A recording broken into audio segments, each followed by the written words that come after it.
अस्सलाम वालेकुम स्टूडेंट्स। हम लोग कुछ फॉरेस्ट एंड वाइल्ड लाइफ के जो एक्सरसाइज है ये कर रहे थे। तो पिछले वीडियो में हमने कुछ क्वेश्चंस इसमें हमने मल्टीपल चॉइस क्वेश्चन जो है दो थे, इसको हमने सॉल्व किया। और इसके बाद दो दो अलग अलग टॉपिक पे, जैसे कैटेगरीज ऑफ स्पीशीज़, हाँ ठीक है, एक्सटिंक्ट, रेयर, वल्नरेबल या एंडेमिक, या ठीक है, तो एंडेंजर्ड, इस तरह से डिफरेंट कैटेगरीज ऑफ एनिमल्स के ऊपर जो एक मैच थी, इसको भी हमने कंप्लीट कर लिया है। और एक topic like types of forest के ऊपर जो मैच थी, इसको भी हमने कंप्लीट कर लिया है। क्वेश्चन नंबर 3 आपका कंप्लीट हो गया। तो आई होप आप लोगों ने ये चीज़ जो है कॉपी पे लिखा भी होगा और इसको याद भी आपको करना है, मैंने आपको पहले भी बताए थे। तो नाउ आज का जो हमारा क्वेश्चन है, नेक्स्ट आपके जो एक्सरसाइज में नेक्स्ट जो क्वेश्चन नंबर 4 है, इसमें हमने अबाउट 30 वर्ड्स में दो क्वेश्चन आपको पूछा गया है। What is biodiversity, why is biodiversity important for human lifes, एक हो गया। Second, how have human activities affected the depletion of flora and fauna, इसको हमने एक्सप्लेन करना है। ठीक है, तो इस तरह से 120 वर्ड्स के ऊपर भी 120 वर्ड्स पे भी 120 वर्ड्स के दो क्वेश्चंस दिए हैं। तो इस तरह से हम लोग सारे इसके साथ हमारा जो एक्सरसाइज है ये कंप्लीट हो जाता है। तो सबसे पहले हम लोग जो अबाउट 30 वर्ड्स में जो क्वेश्चंस है, इसको हम लोग डिस्कस करेंगे। तो बच्चे, आपके इस वीडियो में मैंने आपको सारे क्वेश्चन इस तरह से आपको दिखाए हैं। तो आपको पहले ये क्वेश्चन नोट करना है, फिर इसके बाद आंसर्स जो है वन बाय वन हम लोग सीधे इसके आंसर पे जाएंगे। दोबारा आपको क्वेश्चन नहीं बताएंगे, या क्वेश्चंस जो है आपको इसी से ही नोट करना है। ठीक है, तो आपके जो क्वेश्चन नंबर 1 है, व्हाट इज़ बायोडाइवर्सिटी, ठीक है, why it is important for human life. ठीक है, तो इसमें हमने लिखना है बायोडाइवर्सिटी। सबसे पहले बायोडाइवर्सिटी क्या होता है, ठीक है। तो biodiversity is immensely rich in wild life and cultivated species. ठीक है, तो बायोडाइवर्सिटी में जो है different animals and plants in different flora and fauna involve होती हैं। डाइवर्स इन फॉर्म, और सारे जो फ्लोरा एंड फौना है, इनके जो फॉर्म होता है, यानी वो दिखने में डिफरेंट अलग होते हैं। इनके हर किसी का जो है, हर कोई मतलब जो प्लांट्स हो चाहे एनिमल हो, हर किसी का कोई ना कोई अलग फंक्शन होता है। जैसे मैंने आपको पहले भी बताया, सारे प्लांट्स एंड एनिमल्स का एक स्पेसिफिक रोल होता है इन एन एनवायरनमेंट में, हमारे इकोसिस्टम में। तो इस तरह से जो है, but closely integrated in system through multiple network of interdependencies. ठीक है, तो सारे जो प्लांट्स एंड एनिमल्स है, चाहे मतलब जितने भी फ्लोरा एंड फौना है, हर कोई जो है एक दूसरे से क्लोजली इंटीग्रेटेड होते हैं या क्लोजली रिलेटेड होते हैं। हर कोई एक दूसरे के ऊपर हमारे जो इंटरडिपेंडेंसी है, या डिफरेंट फ्लोरा एंड फौना एक दूसरे के ऊपर इंटरडिपेंडेंट होते हैं। तो इसके वजह से जो है ये एक नेटवर्क फॉर्म में होते हैं, एक मल्टीपल नेटवर्क फॉर्म में। अगर हम इस पूरे नेटवर्क में से या इस पूरे सिस्टम में से एक चीज़ अगर हमने डिस्टर्ब कर लिया, तो पूरा जो सिस्टम है वो डिस्टर्ब हो जाती है। मीन्स कहने का मतलब क्या है कि बायोडाइवर्सिटी जो है, मतलब एक बायोडाइवर्सिटी का मतलब क्या हुआ, डिफरेंट फ्लोरा एंड फौना। ठीक है, डिफरेंट स्पीशीज़ होता है, प्लांट्स का, एनिमल्स का, वाइल्ड लाइफ का, या कल्टिवेटेड स्पीशीज़। हर कोई एक दूसरे के ऊपर इंटरडिपेंडेंट होती है, इन्हें डाइवर्स फॉर्म में होता है, हर किसी का अलग अलग फंक्शन होता है, रोल होता है हमारे इन्वायरमेंट में। नाउ अब इसके बाद क्वेश्चन का जो सेकंड पार्ट है, why it is important for human lifes. ठीक है, जो आपको मैंने चैप्टर में अच्छे से समझाई है कि प्लांट्स एंड एनिमल्स जो है, या फ्लोरा एंड फाना, हमारे लिए एक बहुत ही इम्पॉर्टेंट रिसोर्स होते हैं बच्चे। क्योंकि मैंने आपको ये भी बताए थे कि हम लोग इसके ऊपर डिपेंड होते हैं। ठीक है, ये हमारे लाइफ को ईजियर बना देती है। ठीक है, सो दैट इसलिए हमें ये जो प्लांट्स एंड एनिमल्स है, ये हमारे लिए बहुत ही इंपॉर्टेंट रिसोर्स होते हैं। और हम इसको बहुत सारे, मतलब जैसे कि प्लांट्स एंड एनिमल्स के कंजर्वेशन के बारे में हमने बताया आपको, डिप्लीशन कैसे होती है, तो हम डिप्लीशन को कैसे रोक सकते हैं, या गवर्नमेंट ने क्या क्या स्टेप्स लिए हैं depletion of flora and fauna को रोकने के लिए। तो ये सारी चीज़ें आपने टॉपिक में, चैप्टर में अच्छे से पढ़े हैं। तो अभी हमें आंसर में क्या लिखना है, ठीक है। तो ह्यूमन लाइफ के लिए क्यों ज़रूरी है। Human beings share this planet with millions of other living beings. ठीक है, ह्यूमन बीइंग्स जो है, जैसे हम ह्यूमन है, हम इस प्लानट को बहुत सारे other millions of living organisms के साथ या लिविंग थिंग्स या लिविंग बींग्स के साथ हमने शेयर किया है। ठीक है, हमारे साथ साथ बहुत सारे और भी लिविंग ऑर्गेनिजम्स या लिविंग बींग्स है जिससे कि हम ये प्लैनेट शेयर करते हैं। हम सब लोग एक ही प्लैनेट पे रहते हैं। We human with all other living organisms form a complex web of ecological system in which we are only a part and which which very much dependent on this system for our existence। ठीक है, तो हम सब लोग चाहे other living beings हो चाहे हम ह्यूमन बींग्स हो, सब लोग जो है एक कम्प्लेक्स फॉर्म में रहते हैं, एक कम्प्लेक्स इकोलॉजिकल सिस्टम में रहते हैं, जिससे कि मतलब हम एक इस इकोसिस्टम का हम भी एक पार्ट होता है और बाकी अदर लिविंग बींग्स भी इस सिस्टम का पार्ट होता है। ठीक है, और ये जो सिस्टम है इसमें से मतलब human beings as well as other living organisms या अदर लिविंग बींग्स सब एक दूसरे के ऊपर इंटर डिपेंडेंट होते हैं फॉर आवर एग्जिस्टेंस या हमारे जो सिस्टम फॉर आवर एग्जिस्टेंस। तो इस तरह की डिपेंडेंट एक सिस्टम बना होता है हमारे बीच और बाकी अदर लिविंग ऑर्गेनिजम्स के बीच।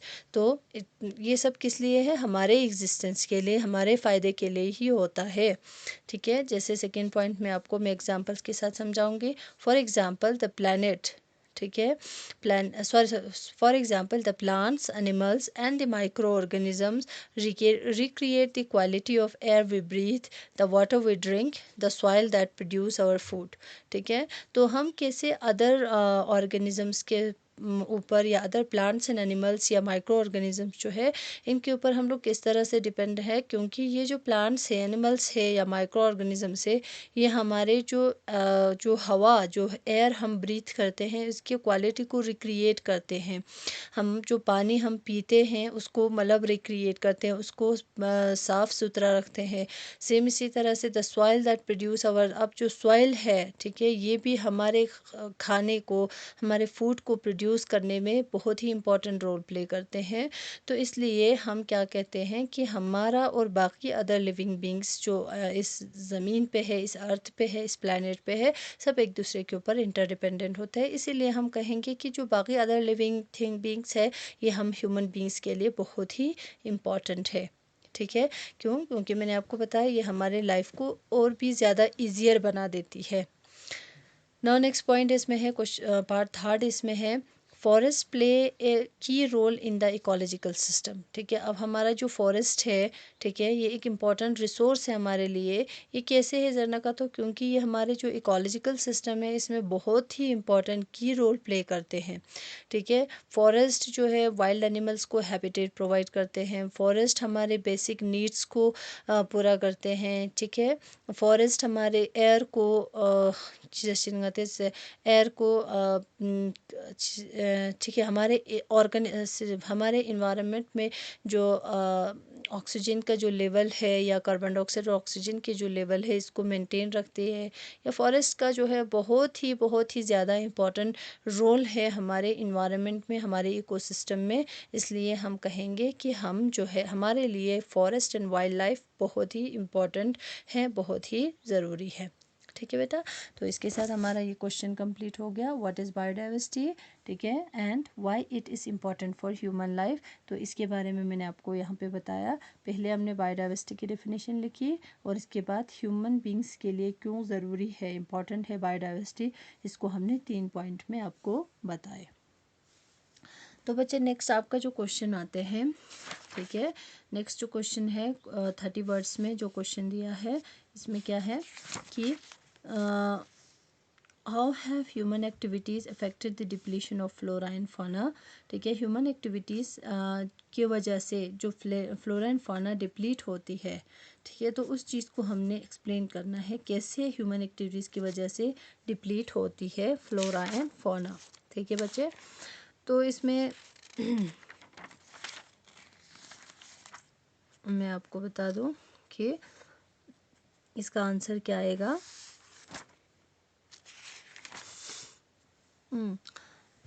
ह्यूमन एक्टिविटीज़ लाइक, जैसे कि फॉर एग्जांपल ओवर पॉपुलेशन है, सबसे पहले हम लोग हेडिंग वाइज लिखेंगे over population. Population is increasing day by day, ठीक है। तो for the fulfilment of their demands we are exploiting forest directly और इनडायरेक्टली, ठीक है। तो जैसे मैंने आपको चैप्टर में भी समझाई थी, ठीक है, with the increase of population demand increase होगा, ठीक है। तो डिमांड बढ़ेगा तो इस तरह से हम लोग क्या करते हैं, forest and wild life, forest को हम लोग डिप्लीट करने की कोशिश करते हैं, फॉरेस्ट को हम लोग एक्सप्लॉइट करते हैं फॉर आवर नीड्स, हमारी ज़रूरतों के लिए।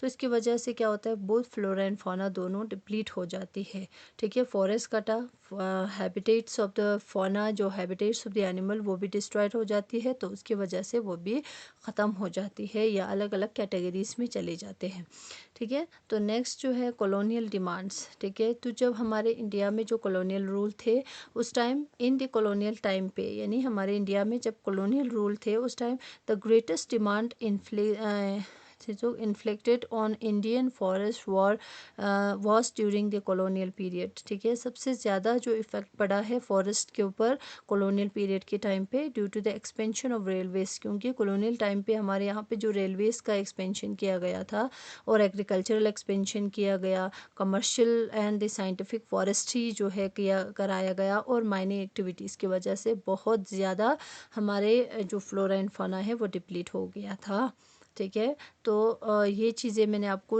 वन बाय वन समझाई थी। एक्सपेंशन ऑफ एग्रीकल्चर, जैसे कमर्शियल एंड साइंटिफिक फॉरेस्ट्री के बारे में मैंने आपको अच्छी तरह से समझाई थी। तो आई होप इसको दोबारा से एक्सप्लेन करने की ज़रूरत नहीं है। तो इसमें जो है पार्ट 3 थर्ड पॉइंट हम इसमें क्या लिख सकते हैं कि आफ्टर इंडिपेंडेंट के बाद भी, ठीक है, ये तो हो गया कॉलोनियल पीरियड के टाइम पे।